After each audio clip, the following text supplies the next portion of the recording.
চাকরি দেওয়ার নাম করে কিছু সেন্ট্রাল ফোর্সেসে যেমন যে চাকরিগুলো হয় সেটা করার নাম করে ও কিছু এলাকা থেকে টাকা পয়সা তোলে এবং সেখানে ও যেটা স্যার বললেন যে কিছু লোকের ও নাম নিয়েছে যে এরা চাকরিটা করিয়ে দেবে বলে টাকাটা নিয়েছিল। তো এগুলো সবই যেহেতু প্রাইমারি এখন যেটা অ্যাকিউজড এই ঘটনা যে তৈরি হয়েছে সেক্ষেত্রে আমরা এগুলোকে ভেরিফাই করি। তো ন্যাচারালি ও ডিফল্টার হয়ে গেছিলো এবং ওর কাছে বাড়িতে প্রচুর পাওনাদারেরা আসতো, সেটা ওর ফ্যামিলি মেম্বাররাও সেটা স্বীকার করেছে।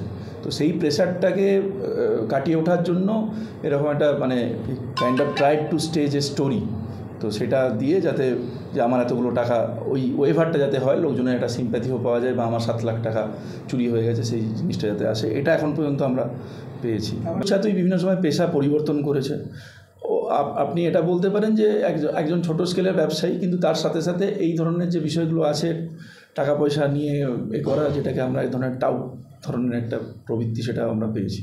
তার ইয়েতে করে স্কুটি করে ফিরছিল, সে সময় তার হাত থেকে অনেক একটা গুলি লাগে, সে আহত হয় এবং তার কাছে একটি ব্যাগ ছিল, সেই ব্যাগে তার দাবি মতো 7 লক্ষ টাকা ছিল। সেই 7 লক্ষ টাকা ছিনতাই করে দুজন অজ্ঞাত পরিচয় দুষ্কৃতী নিয়ে যায়।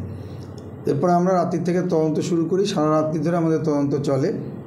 টেকনিক্যালি যেটা আছে সেভাবেও চলে, আর ম্যানুয়াল সোর্সের মাধ্যম দিয়ে আমরা তদন্ত করি।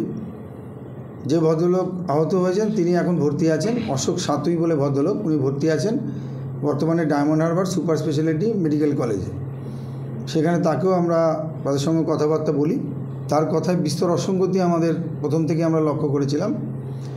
সেই মতো আমরা কার কাছ থেকে উনি টাকা ধার নিয়েছেন এরকম সমস্তগুলো তথ্যগুলো পাই। আমরা তদন্ত করার পরে যেটা পাই যে আদৌ এই ভদ্রলোকের কাছ থেকে 7 লক্ষ টাকা যে সময় চুরি যাওয়ার কথা উনি দাবি করেছেন সেটা হয়নি, সেটা উনি নিজেই স্বীকার করেছেন। মানে যে ইনজুরিটা হয়েছে সেটা যেন কেউ সাজিয়ে গুছিয়ে করলে, অনেকক্ষণ ধরে চিন্তাভাবনা করে কোথায় লাগিয়ে একটা ফায়ার করলে যে ধরনের ইনজুরি হয়, এই ইনজুরিটা তার সঙ্গে অনেকটাই মিল আছে। বুলেট ইনজুরি, সেটা মিল আছে এবং এটা সেলফ ইনফ্লিক্টিং হওয়ার সম্ভাবনা যথেষ্ট পরিমাণে আছে।